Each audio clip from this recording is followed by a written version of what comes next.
महाभारत का युद्ध केवल एक धर्म युद्ध नहीं था, बल्कि एक संपूर्ण युग के परिवर्तन का भी प्रतीक था। इस युद्ध के बाद केवल योद्धाओं को ही नहीं, बल्कि उनके परिवारों की भी नियति बदल गई। महाभारत में दुर्योधन को कौरवों का मुख्य नायक माना जाता था, लेकिन बहुत कम लोग जानते हैं कि उसकी एक पुत्री भी थी। इस कथा में हम जानेंगे कि महाभारत युद्ध के बाद दुर्योधन की पुत्री का क्या हुआ और उसका भविष्य किस ओर गया। लक्ष्मणा दुर्योधन और भानुमति की एकमात्र संतान थी। बचपन से ही उसे राजसी वैभव और शिक्षा प्राप्त हुई थी। वह अत्यंत रूपमती, बुद्धिमान और साहसी थी। उसके विवाह की चर्चा महाभारत युद्ध से पहले शुरू हो गई थी और उसका विवाह श्री कृष्ण के पुत्र साम्ब के साथ तय हुआ था। महाभारत के अनुसार साम्ब श्री कृष्ण और जामवंती के पुत्र थे। वे अत्यंत वीर और साहसी थे। एक दिन उन्होंने लक्ष्मणा को स्वयंवर के बिना ही उठा लिया था, जिससे दुर्योधन और कौरवों को अत्यंत क्रोध आया। उन्होंने साम्ब को बंदी बना लिया, परंतु श्री कृष्ण और बलराम के हस्तक्षेप से दोनों का विवाह संपन्न हुआ। महाभारत युद्ध के बाद लक्ष्मणा का जीवन। महाभारत युद्ध के बाद कौरवों का संपूर्ण विनाश हो चुका था। दुर्योधन और उसके सभी भाई और कौरव कुल समाप्त हो गए थे। भानुमति विधवा हो गई थी और हस्तिनापुर का राज पांडवों को मिल गया था। इस स्थिति में लक्ष्मणा के लिए सबसे बड़ा यह प्रश्न था कि अब वह कहाँ जाएगी। साम्ब ने अपनी पत्नी लक्ष्मणा को द्वारका ले जाने का निश्चय किया। भानुमति ने भी निर्णय किया कि वह अपनी पुत्री को साथ ले जाएगी, क्योंकि हस्तिनापुर अब पांडवों का राज्य बन चुका था। भानुमति ने लक्ष्मणा से कहा, बेटी, अब हस्तिनापुर में हमारा कोई नहीं बचा, हमें द्वारका चलना चाहिए। लक्ष्मणा ने कहा, जो हमेशा कौरव कुल की राजकुमारी रही थी, अब उसके लिए एक नए जीवन की शुरुआत करनी है।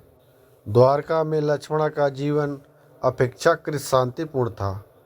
उसे कृष्ण परिवार में आदर और सम्मान मिला।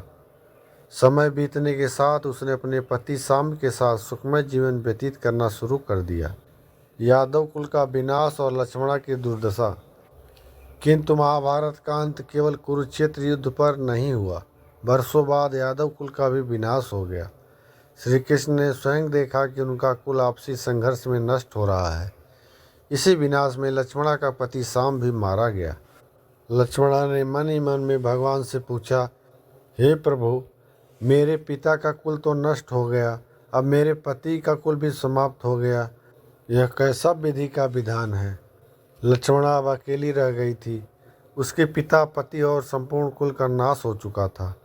तब उसने यह निर्णय किया कि वह सांसारिक जीवन त्याग कर सन्यासिन का जीवन अपनाएगी। वृंदावन की ओर प्रस्थान। लक्ष्मणा ने द्वारका छोड़कर वृंदावन जाने का निश्चय किया, जहाँ श्री कृष्ण की उपासना और ध्यान में लीन होकर वह अपना शेष जीवन व्यतीत करना चाहती थी। लक्ष्मणा ने कहा, अब मेरा जीवन श्री कृष्ण के चरणों में समर्पित होगा। मैं वृंदावन जाऊंगी और उन्हीं के भक्ति में अपना शेष जीवन बिताऊंगी। वृंदावन में लक्ष्मणा ने अपना जीवन भक्ति, ध्यान और सेवा में व्यतीत किया। उसने अपने अतीत को पीछे छोड़ दिया और श्री कृष्ण की भक्ति में लीन हो गई। अब लक्ष्मणा गंगा तट पर बैठकर ध्यान करती है और वह पूरी तरह सन्यासी बन चुकी है। लक्ष्मणा के आश्रम में एक वृद्ध महिला और रहती है। दोनों मिलकर भगवान की भक्ति में अपना जीवन बिताती हैं। लक्ष्मणा की कथा का संदेश। लक्ष्मणा की कथा हमें यह सिखाती है कि महाभारत युद्ध केवल एक युद्ध नहीं था, बल्कि यह युग का अंत और नए युग की शुरुआत थी। यह हमें यह भी सिखाता है कि जीवन में चाहे कितनी भी कठिनाइयाँ आएँ, भक्ति और समर्पण से ही मन को शांति प्राप्त की जा सकती है। श्रीमद् भगवद गीता में लिखा है, जिसने स्वयं को ईश्वर को समर्पित कर दिया, वह सभी दुखों से मुक्त हो जाता है। तो दोस्तों, यह थी लक्ष्मणा की कथा। अगर आपको यह वीडियो पसंद आया हो तो हमारे चैनल पुराना युग को सब्सक्राइब करें, लाइक करें, शेयर करें और इसी तरह देखते रहें पुराना युग। मिलते हैं फिर नए वीडियो में एक नए विषय के साथ। तब तक के लिए जय श्री कृष्ण।